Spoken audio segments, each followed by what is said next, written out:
Okay, good morning. Good morning, everyone. I wanted to welcome you to the TD Bank Morningstar Speaker Series. My name is George Longwell, and I'm Vice President of Engagement at the Greater Washington Board of Trade. As you all probably know, the Board of Trade is known for a substantial calendar of events. The Morningstar Speaker Series, which is made possible by the generous support of TD Bank, is one of our favorites because it is designed to bring exciting new ideas to our members from world-class authors and thought leaders. When the pandemic hit, we were stunned to realize that we needed to go completely virtual. We've done that with great success, and thanks to our members who have shown wonderful flexibility and open-mindedness. We're so glad to see a high level of member participation in our virtual formats, and we thank you all for coming with us on this journey. We also owe an enormous gratitude to our sponsors, Terry Kenny at TD Bank's, who is TD Bank's market president for the Metro DC, Baltimore, and Delaware region. And he's here with us today. And let me just say a few things about Terry and TD Bank. TD Bank is one of the 10 largest banks in the US with about 26,000 employees and deep roots in the community that date back for more than 150 years. TD Bank offers banking services to more than 8.5 million customers through its extensive network, and they've got 55 locations in the Greater Washington region, and they're growing. They've sponsored this series from the beginning for more than 10 years now. I'm very appreciative of that. And now more than ever, their work is important. TD Bank's done over 79,000 loans in the PPP program, amounting to over $8.5 billion, which makes them number 6 in the country for that kind of activity and support. They're committed to diversity and inclusion, ranking number 19 of Diversity Inc.'s top 50, and they're a top company for hiring team members with disabilities. TD Bank is number 13 in the world for safety and soundness ranking, and number 1 in the US, and also number 1 for customer satisfaction by J.D. Power, including services to small businesses. It's very impressive, and in our region, TD Bank has provided over just about $1 million in grants and support, including support to social organizations like the ones that are here in our region, United Way, Capital Area Food Bank, and various others. Terry, we can't thank you enough for your dedication and support. Without it, we would not be able to bring great speakers like Charlene Li to our members in these times of great uncertainty when bold ideas are sorely needed. Thank you so much, Terry and TD Bank. And with that, I'll let Terry introduce today's great guest speaker, Charlene Li. Thank you. Awesome. First of all, thank you so much, George. I really appreciate the intro. And, you know, I believe have been doing this now for 13 years, so we're honored to continue that. And of course, this is our maiden voyage on a virtual basis. And seeing how things are, I'm assuming we'll be doing this for a while. So very much looking forward to that. So good morning to everybody who's on the call today. Thank you so much for joining. Really appreciate your support of the Board of Trade and everything they're doing. They're bringing great programming to us. And again, we're honored to be able to provide Charlene to you today. So very excited to welcome Charlene Li, who's an expert on digital transformation, leadership, the customer experience, and the future of work. She is the author of 6 books, including the New York Times bestseller, Open Leadership. And she is the co-author of the critically acclaimed book, Groundswell. Her latest book is a bestseller, The Disruption Mindset. Charlene has been named one of the top 50 leadership innovators by Inc. and one of the most creative people in business by Fast Company. Charlene graduated magna cum laude from Harvard College and received her MBA from Harvard Business School as well. So today, Charlene's going to share key insights from her book, The Disruption Mindset. I know this is incredibly timely, and I think we're all very much interested how we can make our companies more competitive in this ever-changing world at such an incredible pace. So now more than ever, we need these big new ideas and the courage and skill to go after them. So I know, Charlene, we're looking forward to hearing your guidance and thoughts around this topic today. So with that, Charlene, welcome. And again, thank you so much for joining us. Thank you so much for having me here today. I'm excited to be talking to you because I've been working on quite a few things since I've written the book. I wrote the book last fall about disruption, having absolutely no idea that it was going to, so many things would change.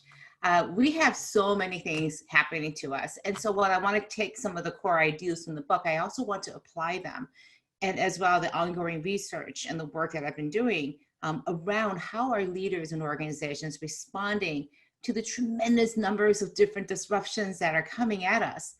And how do we not just move into and operate in this new normal, first of all, trying to figure out what it looks like, but also how do we thrive in it? How do we go back to the place where we feel like we are doing our best and really serving the purpose that we are meant to be doing? So I'm going to be talking about how to thrive in this new normal.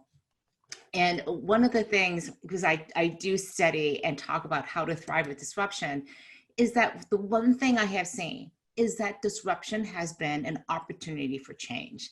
And so you can look at disruption from a number of different perspectives. And this is why I call the book The Disruption Mindset. Organizations and leaders who see disruption as a positive opportunity, as a place where, yeah, things are kind of going amok, things are in chaos, but they are the ones who are able to see that opportunity. And so when disruption happens, all the pieces are thrown up into the air, and the disruptors are jumping up as high and as fast as they can to pull those pieces back down and put them together again into this new normal. The people who are going to be hit by disruptions are the ones who are going, like, I don't know what's going on. I'm going to wait for those pieces to fall, and I'm going to duck my head and hope that I don't get hit. And you will fall into one of those two camps. And I want to show you one slide. I love this one because this is data coming back from the Bureau of Economic Analysis, and it shows the GDP and where the major recessions have been happening. And I just drew out a couple examples of companies who were founded in the depths of those depressions and recessions. And you can see that some of them are fantastic leaders in the space. Or in case of the iPod, it came out in the middle right after in this of the .com bust. So we can see that just because the economy is slowing down, because a lot of chaos in the world, things don't stop. Needs don't go away, they shift. And people who are going to be the leaders in the industries that you're in, whichever they are, there are always going to be about 80% who stay the course. And only about 20% will truly innovate and be disruptive and go after those opportunities. What I'm going to talk about today is how you actually do that. How do you look for those opportunities? How do you take on the disruption mindset, especially in the midst of so many things happening? We not only have COVID and the lockdown and having to try to reopen our organizations and our society. We also have the recession that's right in the middle of. We also have the whole movements around racial and social injustice. It feels like it just keeps piling on. What else could be added to our plate? So I'm going to talk about 5 things today. And they are these 5 steps to be able to thrive in the new normal. A commitment to prioritize, and we'll talk about what that actually looks like. A focus on your future customers, developing a strategy, a robust strategy that will keep in mind how disruption is coming at you, how to conduct a culture audit, and then realigning again on your purpose and values. So let's go into the first area, which is commit to prioritize. I think this is such an important thing right now because of so many things that are being thrown at us. How do we figure out what to do first, what to do second? How do we think about not doing everything that's there? Because the reality is you can do anything, but you can't do everything. So I love this quote. I'm sorry, let's do this first of all. Let's do a quick poll. So this is a quick warm up. I have 5 of these polls in here. And it's a new tool that I've been using now for the past few months called Mentimeter. What you do is you go on your phone or on your laptop. Phone works great. You go to menti.com and use the code 67637. You can go ahead there now. It should pop up for you. And the first question is, what is your top priority going into the new normal? Think about everything that's on your plate. What's the number one thing that you're going to be focused on? So just go ahead and put those in there. I'm going to participate too. And the reason why I think, again, that the priority is so important is that when you are doing this, when you're focusing on that top priority, it says that this is the most important thing compared to everything else that you could be doing. And that if you don't do this thing well, then nothing else matters. So what's the top priority you're going to work on? So you can see the answers coming in. I'm going to add mine too as well. I love this. This is very much focused on right now around culture, around staying safe, making sure that everyone feels comfortable with what's going on. We see servicing clients. And what I've been doing this with people is, what do you focus on? Because you can't focus on everything. And I was working with one group of leaders, and they were like, well, I've got 15 things I have to focus on. All of them are important. And you may have heard about the peanut butter manifesto that was written by a person at Yahoo a while ago. They were focused on so many things. They were spreading what efforts they had across so many different places that nothing was gaining any traction. And so it's really important to focus on what is that one thing that's super important right now. So I love this. This is great. You can see them scrolling through here. We have working with your donors, with the clients, being more open-minded. How do we think about corporate give back and allyship? Very important right now with all the social justice movements going on. Environmental sustainability. So we see a mix here of, we've got to make sure, especially if you're reopening and you're in a retail situation, high contact situation, that has to be a priority. But other people are saying maybe we should be focused on sustainability, because everything that we do has to at least have that as an underpinning. It can never come off of our priority lists. So this is a great example, because there's no one answer to this. There's no one right answer. The key is there has to be one answer though. And it has to be aligned across your entire organization, especially with your executive team. So I want to give you this quote that I have from Warren Buffett, because what he says is so true. And I love this approach. The difference between successful people and really successful people is that really successful people say no to almost everything. And I have found this to be very true of the leaders who I've worked with, especially leaders leading disruptive organization. They say the same darn thing every single time you see them. And I'll give an example at the end of one leader who does this exceptionally well. They are going through and making sure that everyone is aligned around the priorities. This is what we have to do. And we're not going to do these other things. Yes, that's important. But if we don't do this one thing right, the other stuff doesn't matter. So here's an example of how to actually do this. And I got this directly from the sage himself, Warren Buffett. And so this is the exercise you can go through. Make a list of your top 25 goals. Just go out and just put it all down on the paper. We all have things that we should be working on, could be working on, throw them on that piece of paper, throw it on the whiteboard with your team or into the Zoom chats, and really create this robust list. And then this is the key thing. Pick your top 5. You can use the dots, whichever systems you want to do, but pick your top 5 for yourself, for your organization. Then this is the crucial part. You have to commit to not doing the other 20. That means those other 20 things, they're visible. We know that those are things we could be doing and we probably should be doing, but we are deciding intentionally and strategically that we are not going to do that. Because these top 5 things, if we don't do them, nothing else matters. It is the 80-20 rule. Here's your 20. You cannot do these other things. And then from these top 5, pick one. Pick just one goal that's going to be your top priority, and you're going to do that first. Because if you don't do this one thing, nothing else matters. So you can think about this as there are some basic things, operational things that just have to be done. Do you assume that they're going to be done? Have a little bit of oversight on them. For example, the reopening aspects of things, those are important. You have to get that done. But once you know what that plan is, do you need to keep working that? Or do you move it down on that list? Now you're working on it. You're having it in maintenance mode. Now my attention can turn to other things. And this is what disruptive leaders do extremely well. They know what are the things that only they can work on. and that they will not move forward unless they work on it. And everything else are delegating and making sure it's not on their list. So what's going to be on your list? What are you going to keep on your list, but make clear you're not going to work on them? Because when somebody comes along and says, I need this priority to be on your list, you can say it is on my list, but I'm not working on it. You can see where it is in the hierarchy of things, but I can't do that unless I do these other 5 things first, and this one thing in particular.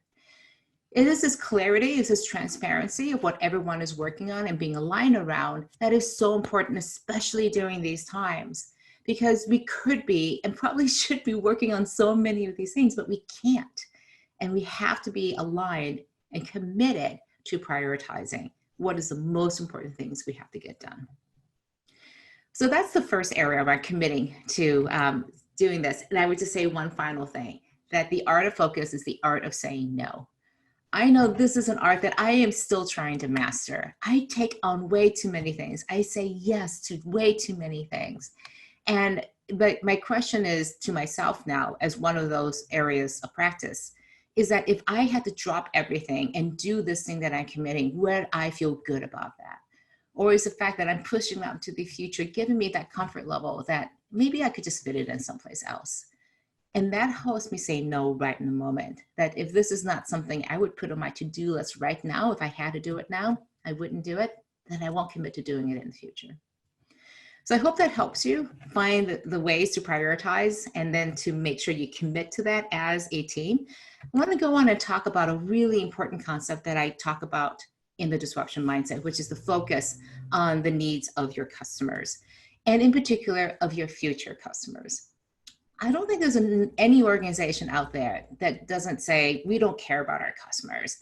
But in the ways that we do things every day, we're oftentimes saying, well, we like you customers, but we're going to focus on our products and our services that we have available, and then go find the customers who would be interested in that.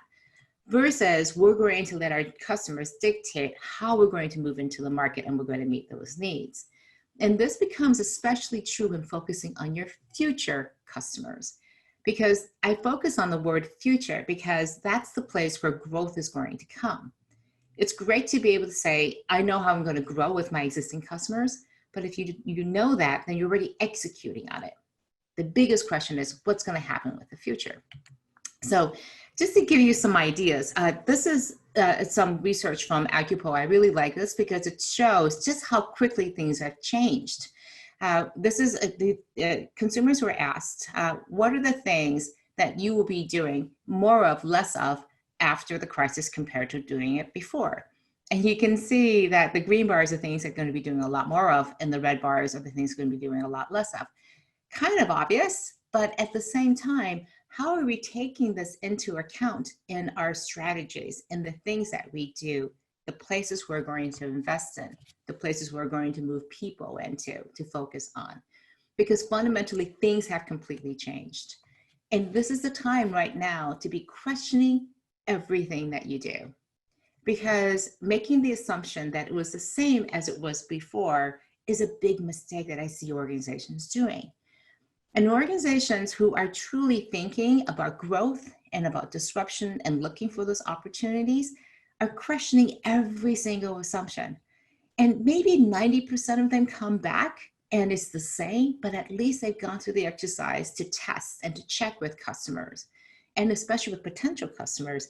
How are things standing with you? Are things the same? What are some new emerging needs that you have? And then they change and adapt, make modifications. Sometimes they're radical to be able to meet those shifting needs. So I have a question for you, and this is the next poll. If you go back to your devices, oh, I'm sorry, this is actually, I just want to give you an example of how the future of customers is changing. So sorry about that. This is an example of an illustration of how to anticipate and understand customer needs.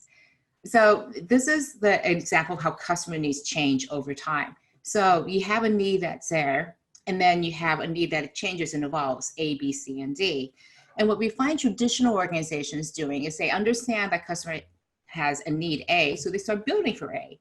But by the time they finish it, the customer needs have changed. And now they go, okay, A still kind of is relevant, but now we need to go and build for customer B need. And so you're constantly lagging behind because you're only building when you believe that there's an addressable market and that there's a place for that. Disruptive organizations work very, very differently. They see that need and they very quickly build towards A. And then they say, okay, what is the next shift going to be? Where are we going to have to go? Where is that future customer heading? And they now start building that so that when the customer gets there, they're already there to meet that need. And they keep this going. So this isn't just about agility or speed. That definitely helps. But it is this mindset that says, in order to grow tomorrow, I have to invest today. I have to think about how the world is going to be changing so that I can be prepared for that change. And what I'm seeing now with all the disruption, again, a small number between 10 and 20% in every industry are really jumping in with 2 feet to understand what is changing and happening and doing a lot of experimenting to see where it's going. Okay, so this is the place where we're going to do a poll. So if you think about your future customers, how well are you doing in your organization? How do you approach future customers? And I have 5 choices here for you. So go to menti.com again, and then type in the code, and you'll be able to see this quick poll, and be sure to hit the submit button. First option is, I hear from some organizations, we don't have a clue who our future customer is. We're completely focused and heads down on our existing customers. Some people have an idea, but they're not actively investing in it. Some people have a small group that's focused on it, maybe inside an innovation area, maybe in marketing, customer research. And some people have a very specific department. And then we have the best practices is that it's really clear to everybody who that future customer is. And we're going to go and we're aligned in our strategies and our efforts and our investments to go after who that future customer is. And so I love seeing the results coming in. And we're seeing more people, again, towards the end of being more specifically focused on that future customer, which is great. That is exactly where you want to be. And the more that you can focus on and hear the voice of your future customers in your organization, up and down and throughout, the better off you're going to be, because you will know and understand and have the case, making the case to be able to go after them. And I'm also very glad to see that you have some idea who that future customer is and working on it. All right, so I want to move on now and talk a little bit about just how do you actually find and listen to your future customers. I love this quote from Epictetus, and this was true 2,000 years ago, and it's true today. We have 2 ears and 1 mouth so that we can listen twice as much as we speak. So some of the ways to find and listen to those customers is you probably have a lot of customer data already. You don't necessarily have to go out and find more. This is much more around integrating that data from all the disparate places where you have it. You may have it in sales over here, but it's not connected to customer service. Tying those together, putting on some analytics, maybe even using some AI to be able to do some pattern recognition could be really helpful to predict and to forecast where those customer needs will be moving.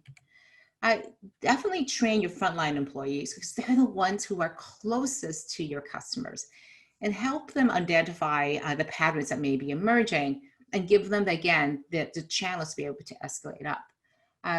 One organization, Comcast, who we all know and in some cases love or not like so much, they started putting this into their customer service fields. They use NPS as the basic measurements, and these teams would huddle together and say, what are you seeing? Why is our NPS numbers going down? Why is it going up? And they'll put that into a system so that they can put those insights into a place where everybody up and down, and very importantly, horizontally across the front lines, can see these patterns emerging and checking with each other. Are you seeing the same thing too as well? Is this a new need? Is this a problem we have in our offering? How do we escalate this back into the right people in the organization? I definitely use social listening. It's one of the most underappreciated and underutilized tools in the arsenal of what you have. And what I mean by using it strategically is to use it to raise that voice of the customer so that they're constantly there. It's a heartbeat of your organization, and they're acting as the conscience of the organization. And they're the ones who are going to hold you accountable. Are we doing a good job or not?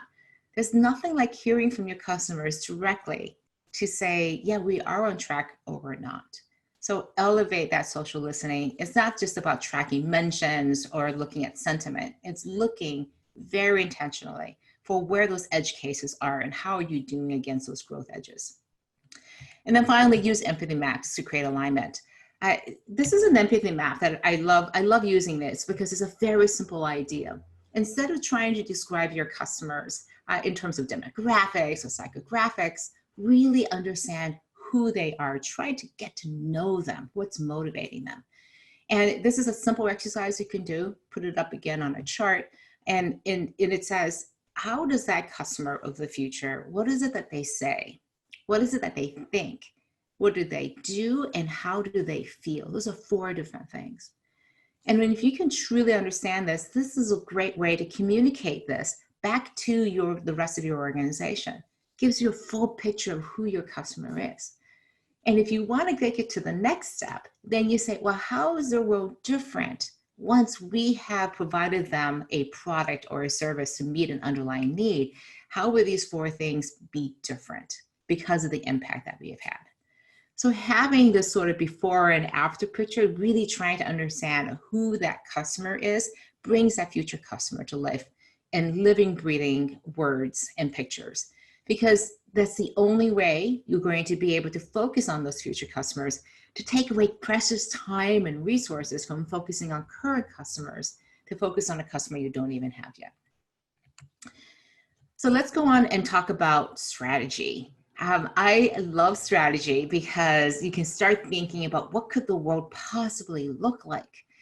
And the key here, especially coming after shelter in place, and especially with so much chaos going on, there are some very specific ways to think about strategy that a disruptive organization does that's very different than a traditional organization.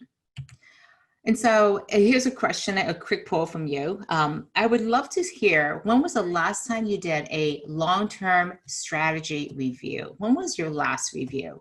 So go back into menti.com and put this in. I love how somebody just puts in right away, what strategy are we talking about here? This is a problem because one of the first things I do when I start working with organizations is, please show me your 3-year plan, your 5-year plan, your long-term plan.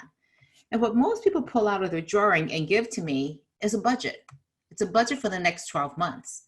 And this becomes a definite problem when we're talking like in September and October. And ask them, so what are you doing after this budget ends in 3 months? So this is a really important thing right now, because if you don't know where you're headed to, then how do you make decisions today? Because otherwise, if you don't have a strategy, and a strategy that you feel is robust, takes into account uncertainty, understands where those future customers are, then what are you working on today? How sure are you of what you're trying to do? So these are very interesting results. 22% of you don't feel you have a good long-term strategy. And that probably should be at the very top of your prioritization list, because I find that to be a very dangerous place. Because if you don't have that, then you're going to be just whiplashed by all the things that are happening around you. And there are so many things. You can't develop that focus. For the people who have done it more than a year ago, in the last half of 2019, this is absolutely the time, because things have changed so much. Review that strategy and ensure that you are still doubling down on that strategy, that's still working for you. For the people who have done it in Q1 of 2020, probably also the same thing. You're probably closer to things, but your strategy was probably pre-pandemic. Within the last 3 months or within the last 30 days, you're right on track. And what I would hope that you do is that you keep this going, because the time of being able, the luxury of being able to do an annual strategy review is gone. What I found with disruptive organizations is they are not bound by the tempo of a calendar. They are bound by what's happening with their customers, what's happening in their ecosystem. And they're constantly anticipating and then revising their strategic plan on a quarterly basis is what I typically find. So every 3 months, they sit down and review their strategy. So let me show you what that looks like. Again, we had that previous slide that we showed what the customer needs are changing. We know they're changing over time. In some cases, your organization may be changing very slowly because your customer needs aren't changing that quickly. But mark my words, those needs are changing. And then some people, they're changing constantly. Think about fashion or retail or food. These are industries that are changing so quickly. So this is what a traditional organization does. It does an annual strategy and crosses their fingers and says, I hope that it works for the next year and that nothing drastically changes. Well, they may do a deep dive into planning every 3 years or so, and they're crossing their fingers again and say, I hope things don't change too much, that this plan is still relevant. This is what disruptive organizations do.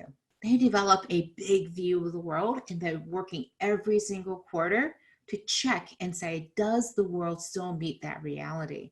And they're making changes as they go along. One organization, Huawei, the large telecom company in China, does a 5-year plan globally. It's a really detailed plan, but they base everything on that 5-year plan, but they're constantly going back in, and every year, every quarter, they're going through and revising the operational plan against that 5-year vision. So disruptive organizations are constantly doing this, and it sounds exhausting, but this is how they do it.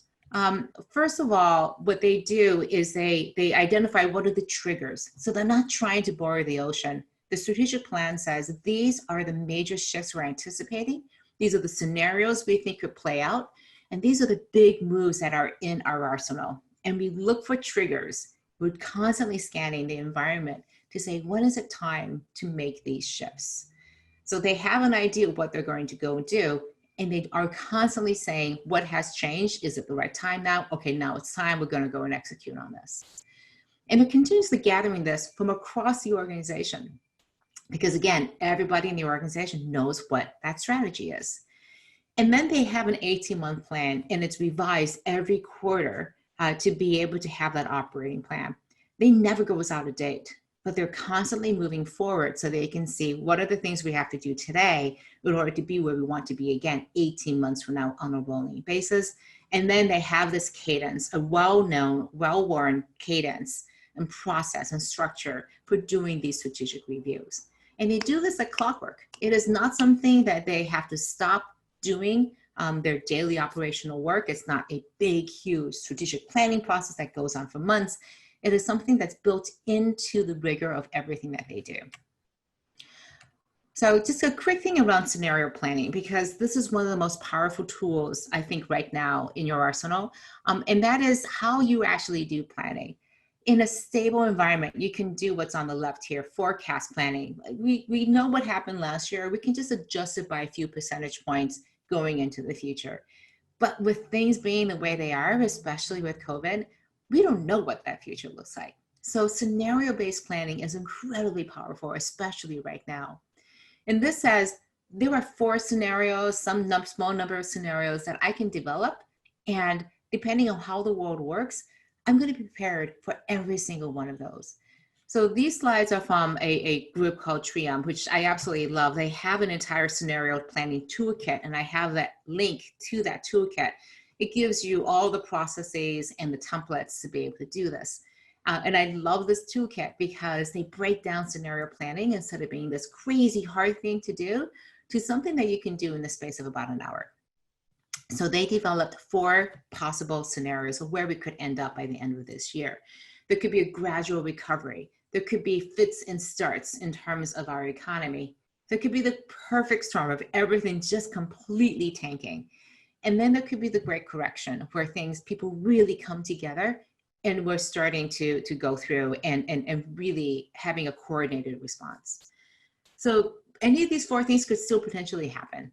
We think chances are of maybe a fits and starts is probably going to be more likely. But what you're doing scenario planning is you're developing a robust scenario, robust strategy for every single one of these contingencies. And you're putting in and identifying all the major moves you're going to make. And then this is the key thing. You go across all of those strategies and you find your no regrets moves. These are the things that you have to do and lay down as part of your strategy and you know are going to serve you well, regardless of what the scenarios are. And then you develop the triggers to understand that, yes, we're seeing this happening. That's giving us indication that this scenario is more likely to happen. And therefore, we now look at our no regrets moves and make that assessment again. This is extremely helpful, again, I think, in the face of so much uncertainty. I am very certain, for example, that there's going to be a lot of uncertainty, but I'm okay with this. I feel very confident about our strategy, because no matter what is thrown at us, we're going to be prepared. And it's at the very beginning, when all the scenarios are not clear, when you're working these up, as we were a few months ago, that it's the most uncertain times. And that's why developing scenarios is a key part of the strategy process. So I want to move on to the fourth area, which is conduct a culture audit. I saw quite a few people in the priority section talking about how important it is to make sure you have openness, to have great culture happening. And one of the key issues is, how do you have a good culture? And can you actually even change your culture? I was speaking to some CEOs, and they recently said, you know, my culture is a mess. I kind of threw out my hands. It's just impossible. It's really hard to change. And I'm like, who are you waiting for? You're the CEO. This is how you change culture. You change your beliefs and you change your behaviors. And when your beliefs change, your behaviors change. When your behaviors change, your beliefs change. The hard part is knowing what are the things that are holding you back. So ask yourself this question, and you may want to do an audit around your organization to say, what are the beliefs that are holding us back? What are the things that are keeping us from being able to jump off the edge of that plank right into the areas of growth of disruption? What are the things that we say to ourselves and therefore impact the way we act? What I have found is I collected a few of these, and there are things like this. I can't speak up, I might get fired. We need more data. There's a perfectionist streak in most organizations. Things have to be perfect. I love this line. I can't change anything because I'm just and just fill in the blank. Again, I've heard CEOs say this, VPs, managers, frontline people, board members, everybody says this. They do not feel that they have the agency and the power to be able to make a difference. Transformation isn't my job, and everyone needs to agree before we can move forward. And the reality is, when we look into these organizations, no one has ever said this to them. But these are the things that people have put upon themselves that keep them from being able to move forward and take on these disruptive acts, to think about the possibilities of focusing on growth and change. So I would love to hear from you all. What are some of the things that you are saying to yourselves? What are the beliefs that you think are holding your organization back? And I find this to be especially helpful and instructive, because when you hear the things that you say, what are the things that everyone else is also saying to yourselves? So this is a good exercise to do with your team. You can do it in your small immediate team. You can do it with a larger group. I've done this with 1,000 people in a room at one time. So put down on Post-it notes or post them into a chat, or even use tools like this, like Menti, and say, what beliefs are holding us back? And you'll see these things just coming through and scrolling through. And then you go, well, who has actually said this? And you can affirm to each other that we don't want to be doing this anymore. When we are looking and thinking and saying these things to ourselves, it's really holding us back. And so we are not going to say these things anymore. We're not going to believe these things. And we're going to start acting very differently. I love this. We don't have funding because we're a nonprofit. We have leadership ambivalence, it's change, fear of change, reluctance to new ideas. What are the things that are really why is that? Dig down deeper. I believe that things will actually go back to where they were before. I love this. What beliefs are holding your organization back? Millennials. Thank you very much, millennials, for really pushing this. Entrenched senior management, risk aversion, inertia.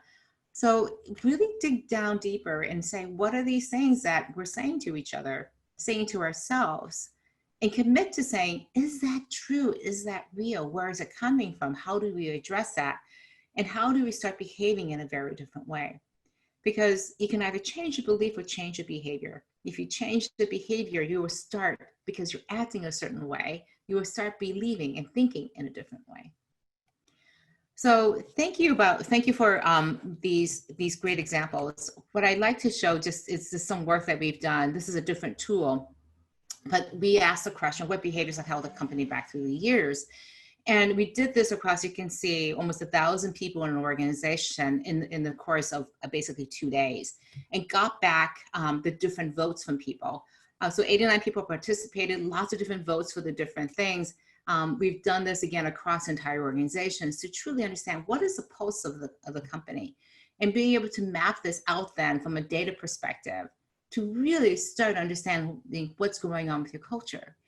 And when you do a culture audit, it allows you to ask the questions that are unaskable, unknowable. So how strong is my culture?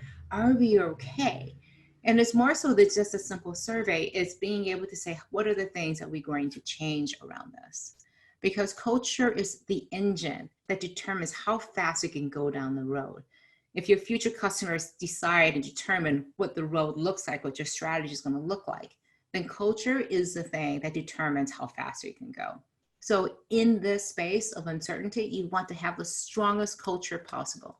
You want to know that everyone is aligned. You want to know that there's nothing holding you back from being the best organization you can be.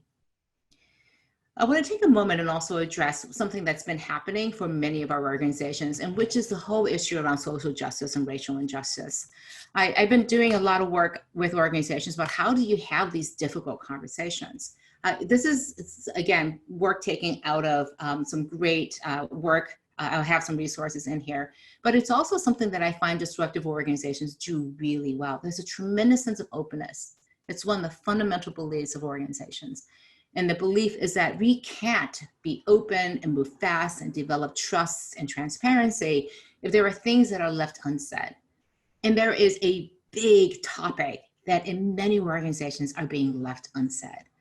I'm in various CEO networks, and it has struck me by how quiet it has been, because leaders in general feel very ill-equipped to be able to take on these difficult conversations, especially around race, because it is such an issue that we're afraid it's going to explode in our face.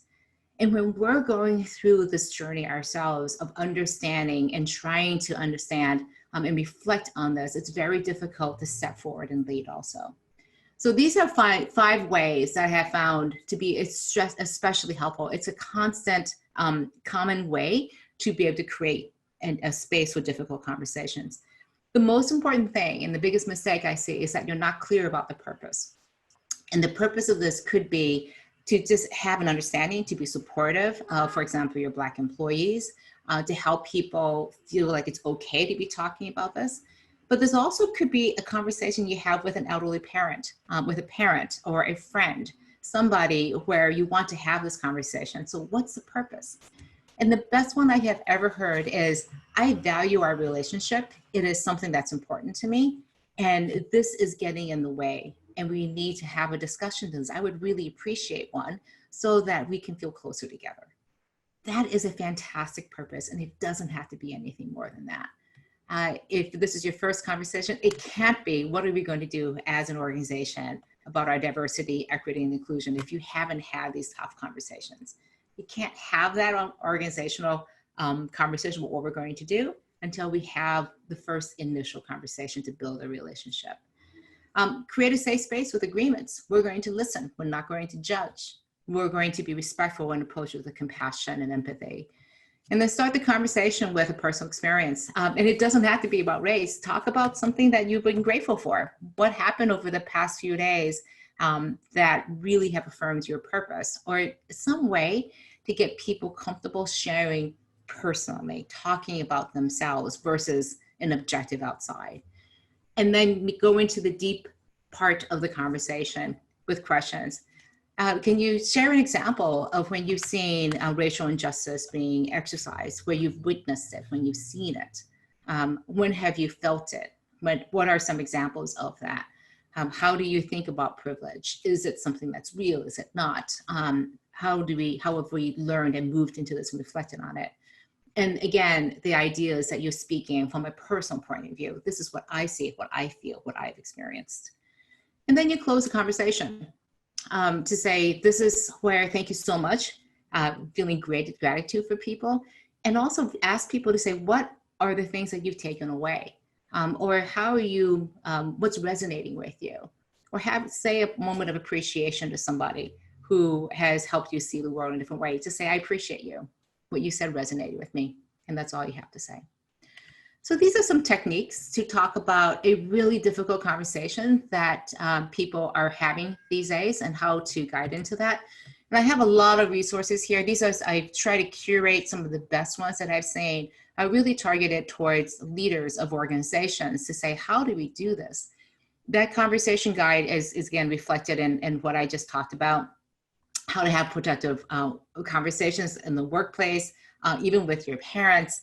I love this whole white privilege piece by Peggy McIntosh. It's one of the best short pieces explaining what white privilege is, which is oftentimes misunderstood. And then a fantastic book is Crucial Conversations around how to have these tough conversations. The last area I want to go quickly into and then we can open up into questions is aligning around purpose and values. And the reason why I think purpose and values is so important right now is that especially when things are going crazy, it's a great place to come back to and say, what are we doing? Why are we doing this? And for myself, this is extremely important. And I'll tell a little story about this. Back in January, I was at a leadership meeting of other leadership thought leaders and trainers and coaches. And one woman came up to me during the cocktail hour and said, instead of asking me, so what do you do? She asked me this question: how do you serve the world? And that really rocked my world, because I hadn't thought about, I have a purpose statement, and I use it, my purpose statement is to help leaders thrive with disruption, but it wasn't the center of my world. And when she asked me this, I'm like, I'm not living this. I'm not truly answering this question every single day.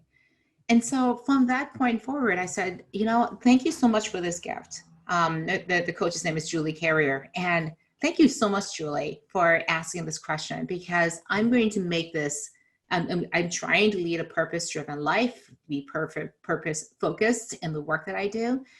And this is the question I'm going to ask every single morning when I wake up. So I write it down on my notes and helps me guide me on what I'm going to do for the day. And it was especially important when COVID hit in the beginning of March, because my world was just rocked for so many of us. And what helped me get out of my funk, I was in a deep funk for about 2 weeks, was this question: how am I going to serve the world? How am I going to wake up, get dressed, sit down at my desk, and how am I going to help the world? We're in this terrible place. What am I going to do? So when you're thinking about your purpose and values, it is that single sentence. And oftentimes it's overwrought and we don't even know sometimes what it says anymore. Is it meaningful? It's a sentence usually that connects what you're doing to the impact you're going to create. It's grounded in what you're doing today, but hopefully it's also aspirational about the world you are trying to create, the world that you want to see. And the best organizations, these disruptive organizations that I work with, are using purpose every single day to drive really tough decisions, to help them prioritize their goals. Because if you can know this is how we're serving the world, why we are in existence, then you can use that as a starting point to help you make all the decisions and provide clarity to everything that you do. And then it also inspires your employees, your colleagues, to take that on in their own individual way, and to help them answer the questions: well, what am I going to do? What am I going to do today? What will I do tomorrow? And it helps, again, align the entire organization about what your purpose is, your reason for being. Some best practices that we have seen, some examples: Lego, to inspire and develop the builders of tomorrow. You can see how they live to that purpose. TED, the TED Talks, spread ideas, simple idea. And they do that now, not just through a conference, but through all the TEDx and through their videos. Microsoft, to empower every person or organization on this planet to achieve more. Really broad, really out there, but it's really about this whole idea of achieving more. And that can be interpreted in many different ways. Tesla, to accelerate the world's transition to sustainable energy, and then LinkedIn to connect with the world's professionals to make them more productive and successful. I would love to hear from, and also four things here about how do you tell whether your purpose is a good one or not. First of all, hopefully you have one. And then second of all, take that purpose statement and say, how well does it meet these four criteria? These are, again, based on all the research we've been doing, having done at Profit, lots of purpose statements, both externally facing and internally facing. They have to serve both worlds. Is it authentic? Does it feel and ring true to the way that you're approaching your business and what the purpose of what you're trying to do? Is it inspiring? Does it create this aspirational ambition? Is it shared? Is it based on values that your employees will recognize and that you're talking about every day? Does it work with your customers that they can see those values too? And frankly, in our society, in our communities. And then the last point is the place where I see a lot of organizations fail. They may be strong on the first three, but are you using it? Is it actionable? Is it integrated into the things that you do every single day and how you run your business and how you show up in the world? So this is a final poll. I would love to hear how strongly you agree, how strong you are in each of these four areas. So keep going back into the poll and it's a scale, I think, of up to 7. How good is your purpose statement? How relevant is it across these 4 dimensions? And you can see, I just wanted to see also for this group, where did you end up with, where we end up as a group? But one of the things that we have found is that when you're looking at your purpose statement today, does it still work for you?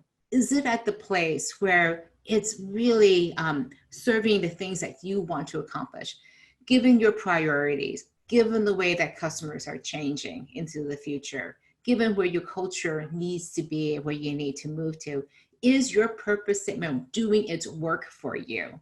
Do you need to realign it? Or is it more the values? Is it just the fact that you need to dig it out of the drawer and start using it more? So one of the biggest issues that I find with the purpose statements is that, can people even tell me what it is? So when I begin my work with organizations, again, I ask for that strategy plan. I ask people if they can tell me what their purpose is, what the future customers are, and I ask people to show me their dashboards. Does the dashboard that everybody uses, does it align against those customers around the strategies against that purpose? How well can people actually tell me? So this is a simple test. Go around and walk around your organization and ask people, do you know what a purpose is? How does it impact your day? Test these 4 things against what's happening truly in your organization, including your culture audit. So we can see the results here. It's interesting. Again, 4.9 out of 7 feel that it's authentic to them. 5.9, this is great. It's inspiring. It's usually, purpose statements are really well written usually, and they talk about this future, about the world you want to bring. So that's great to see. Shared, maybe not as strong as it could be. And then actionable. This is great that people feel like they're actually using this and integrating into the things that they do. So thank you for sharing that. Just a few more slides and then we can open up for Q&A. This is something that I love. Jeff Weiner, the CEO of LinkedIn, every time you meet him, I've known him now for years, and I'll go in and say to him, see him at events, and he always introduces himself this way. Hello, my name is Jeff Weiner. I am the CEO of LinkedIn, and our purpose is to connect the world's professionals, and our top values and ways we do that is to make members first.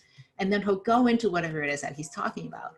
And I've seen him do this countless times. Every single time I see him, he's saying externally, he's saying it inside internal meetings with people. He's even doing it in small groups with people like me. I'm like, we're all saying, Jeff, we know this, we hear this all the time. And one employee asked him once, you know, Jeff, you say this all the time. We get it. When are you going to stop saying this? And what he said was really wise. He said, I will stop doing this when people stop looking surprised. And this is something I see happen with leaders. We think we say it once. We say our purpose, we say our strategy, we say it once, and we think everyone knows it. They don't. We forget. We're human. We get distracted onto other things. We think about doing something else, and we forget what our purpose is, what our strategy is. So we have to constantly refine it. I'll give one example. I was doing a workshop with a marketing team, and at the end, the CMO came in and said, "So how was it going? Any questions?" And I go, "Yeah, I would love to know." And I asked her, "What would you say is your long-term strategic plan? What is your plan for this year? What are your top priorities?" And she goes, "I'm glad you asked. We worked on this a few weeks ago at our January offsite. Team, tell her what our top 5 priorities are." Nobody could tell her. People were frantically digging through their laptops, trying to find the PowerPoint presentation from that workshop. She goes, "Team, we spent 5 days on this." And she was trying to give them hints, like reminding them with keywords, and nobody could remember. This is not what you want to have happening with your organization. So the communication of this, especially now that we have so many tools available for us, the communication, especially in a time of COVID, where we don't have people standing next to us, there's a lot of great work that has been done around how we need to communicate very differently now, how we need to show up much more consistently and across every single channel, especially digital, to connect with everybody so they're very clear on what our purpose is, what the strategy is, what's the most important thing, what our priorities are. So I hope that you will find ways to increase. If you're doing it already, do it even more, because it's needed. That voice of clarity of what we're trying to do, how we're going to serve the world, is especially important in a time of uncertainty and chaos. So these are the 5 things that I talked about: committing to prioritize that future customer, thinking about your strategy process in a very different way, making sure your culture is aligned and as strong as it possibly could be, and then doubling down on your purpose. But there's one more thing, and that is, you're doing this right when you're out of your comfort zone, because that's where the magic happens. I'm not promising you that this is going to be an easy path. If anything, the one thing I would say about disruption is that it is extremely disruptive. And yet people are doing this day in, day out. And what they are doing is they have found a way to live at that very edge of the comfort zone. They're walking out of it every once in a while. They're stretching themselves to figure out where that growth edge is going to be.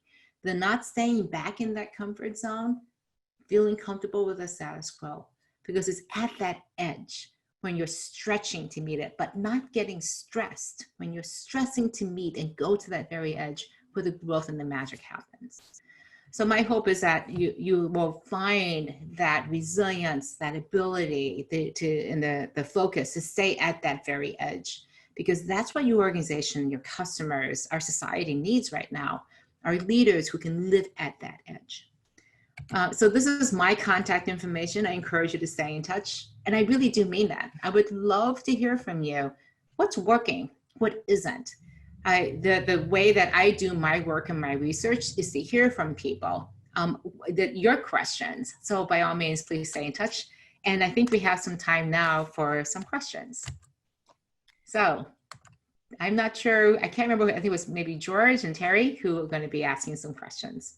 Hi, Charlene. It's Najia back on the line. And thank you so much for such a great and thought-provoking presentation. So we're going to open it up for Q&A now. We had a few questions submitted through the chat feature, but please continue to submit questions as we go through. To start off, our first question is, how do you recommend managing up and getting leadership to prioritize options and set one strategic direction when there is a lot of anxiety preventing them from doing that? I think it's to ask them, and they will want to answer, what are our top 3 priorities?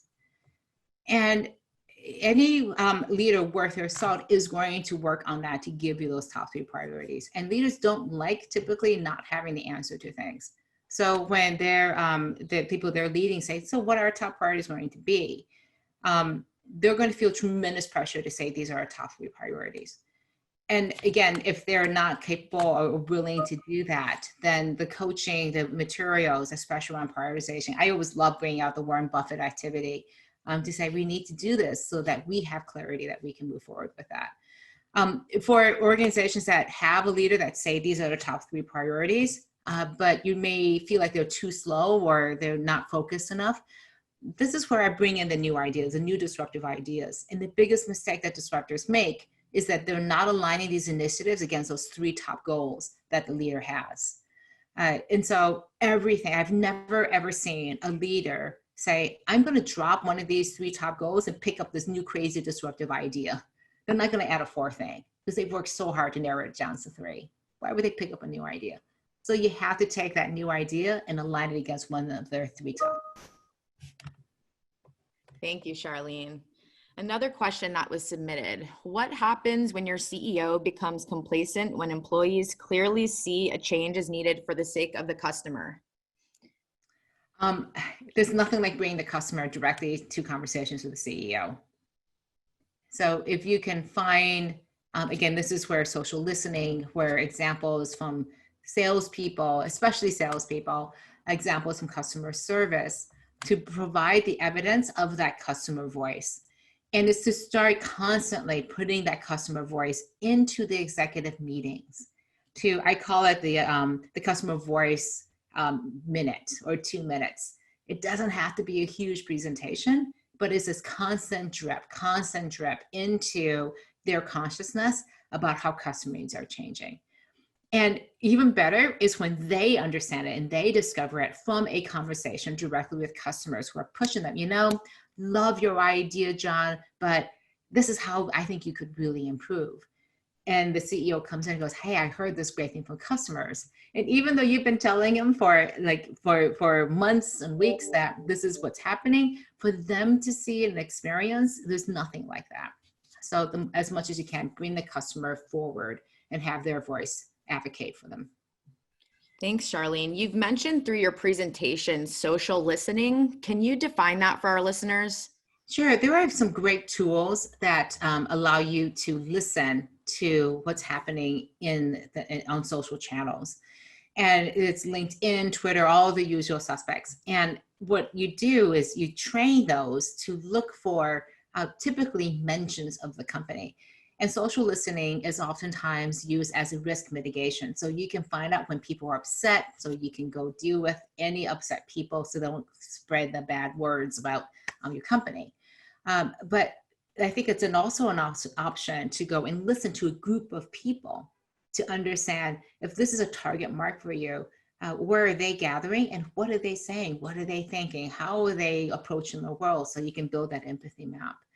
When you can do truly listening at a strategic level, what you're doing it is to truly understand and to know what's going on in the lives of your customers, because they're putting it all out there. So go and understand what's driving them, what's motivating them. And especially if you're in B2B, you can listen to very specific customers about what they are doing and saying. So using that as a powerful tool to deepen that relationship and then to aggregate that across all your customers or even within an account is really powerful. Thanks, Charlene. What would you say to leaders who are afraid to survey customers because they're afraid they will be obligated to respond to too much conflicting feedback? I think more than anything else at this point, you have to listen to them. And the conflicting part is the challenge here. The customers are really complex, and the more we can understand the nuances of them, rather than trying to distill it into 1 or 2 single truths, it gets messy before it gets clear. And so there's a concern, and this has been in place, especially in places like healthcare. We'll open the Pandora's box if we even pose a question like, tell us what you think. But look at it this way, when you ask people, tell us what you think, you're actually opening up the possibility that you want to have a conversation that will lead to a deeper relationship with them. And that's always a good place. The question becomes, do you have a thick enough skin to hear what you need to hear from your customers? Because they may be telling you uncomfortable truths about what's really going on in your business. And I don't know about you, but I'd rather know what the truth is so that I can deal with it.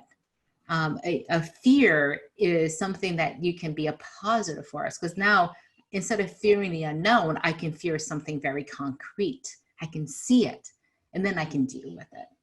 You can't act against amorphous ideas or guesses. To have data in front of you of what is really going on with your customers is like gold. It's incredibly hard to get, and if you can get it, you want to treat it with the precious asset that it is. Thanks, Charlene. A few more questions coming in. Do you have any tips on creating consensus for priorities when situational disruptions have so many different impacts on customer stakeholders?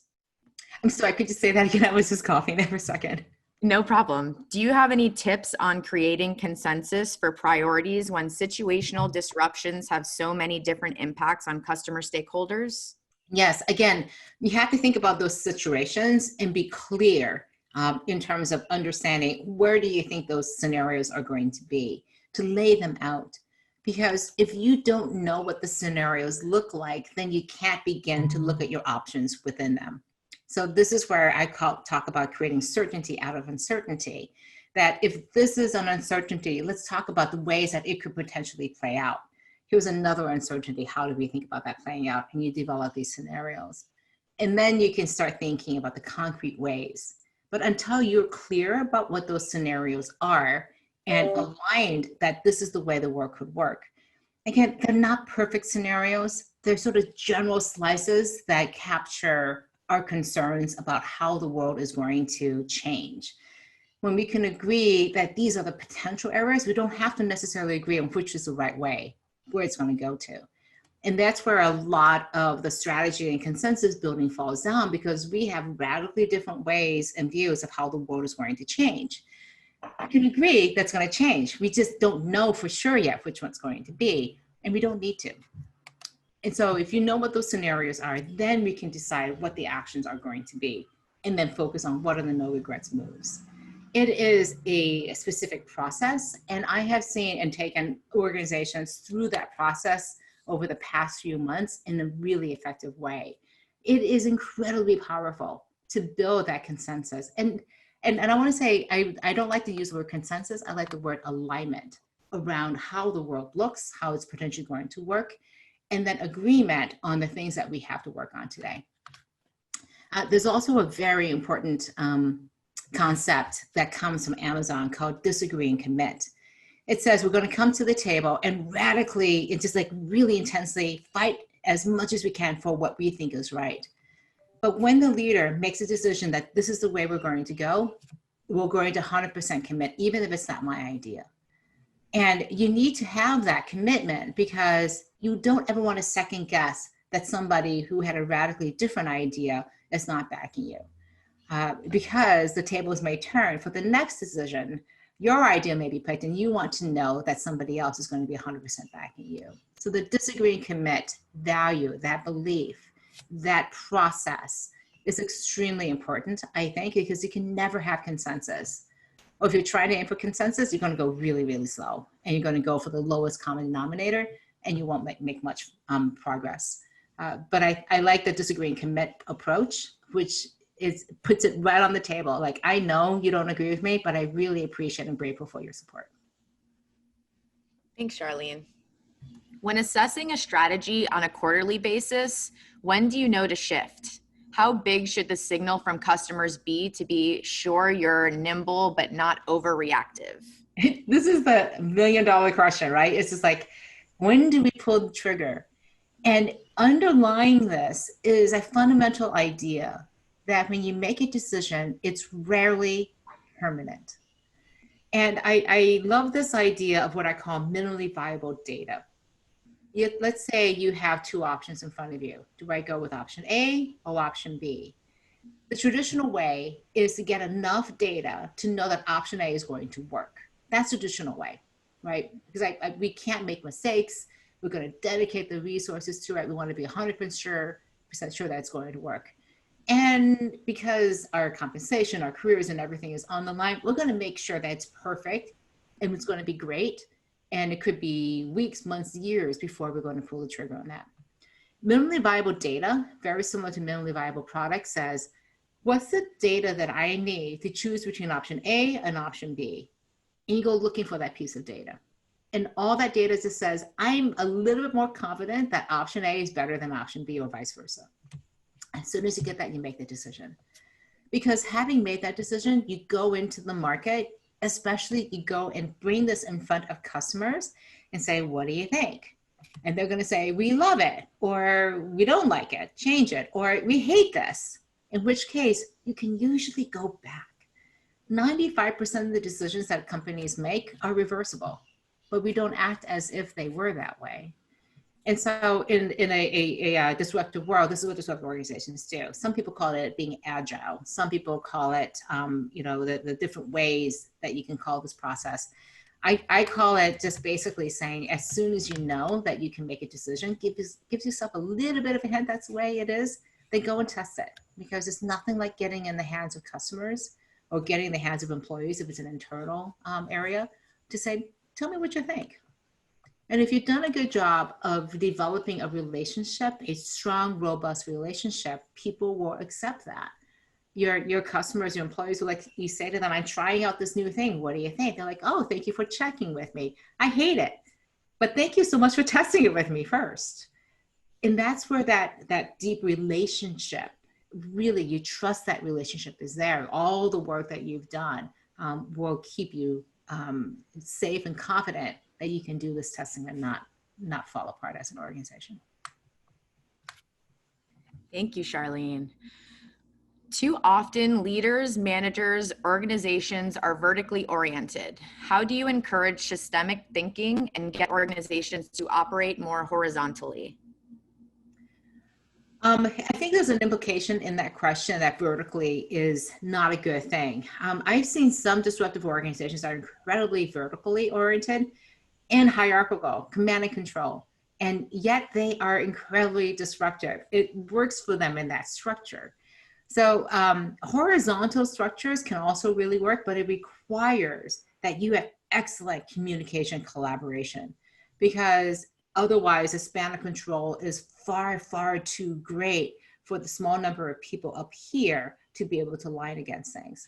So if you feel like there's a greater need to span horizontally to reduce the power distance, whatever it is, to flatten the hierarchy, the number one thing to work on is to make sure that there is openness across the organization. There are 3 beliefs of disruptive organizations. They're being open, their agency, and a bias for action. And the openness is the foundational one, because if you don't trust that people are doing the right thing, if you can't see and verify, trust and verify that everyone is working against a similar objective and that we're aligned, then you're going to go slow. You're going to have a lot more meetings. You're going to put in more hierarchy to make sure those checks and balances are in place. So if you want to remove that, you've got to take those people who are traditionally gatekeepers of information and decisions and make them facilitators of information flowing horizontally. But I wouldn't assume that just because you don't have that hierarchy busting, that you can't move fast. I've seen organizations shift from being very hierarchical to being very disruptive at the same time by keeping the same structure. So I wish it was an easy thing to say, break down the hierarchy, make sure everyone's empowered. That's the way to be disruptive. That's not true. It's not what I found. I thought for sure that would be the case, and it wasn't. Thank you, Charlene. A few additional questions coming in. Can you provide a good example of a company that has been agile but not scattered? Yeah, I think Adobe is a great one because one of the things they did, it's one of the most disruptive things. Again, we all know Adobe. Back in 2011 or so, they started doing this huge pivot of taking their packaged software and moving it into the cloud. There's a $2 billion business that they're going to turn off in one channel and turn on in the other.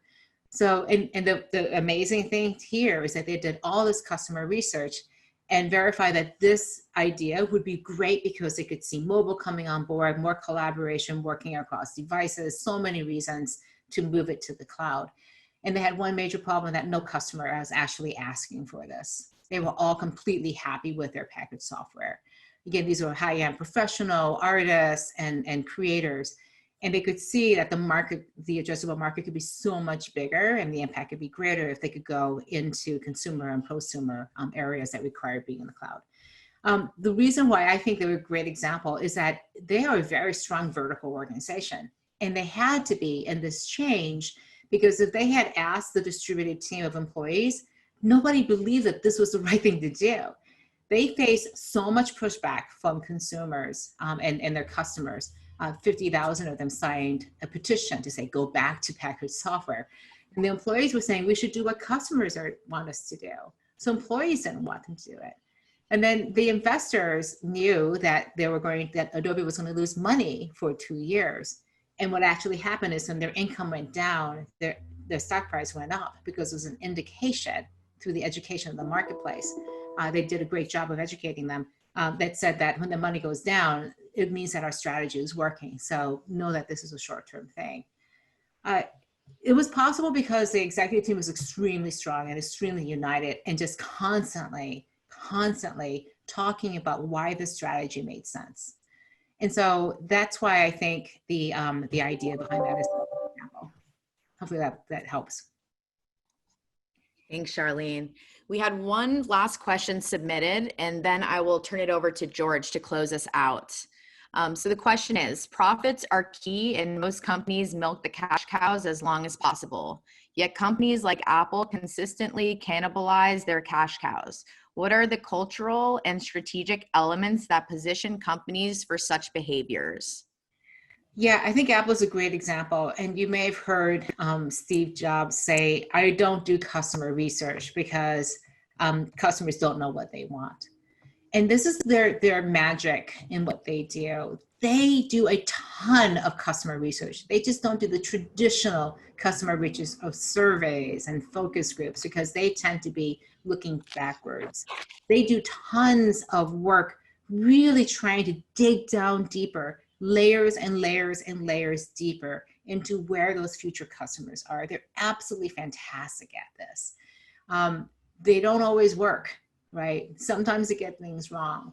And they also, if you notice, Apple has very, very few products. They focus really on doing specific needs that they know they can do well.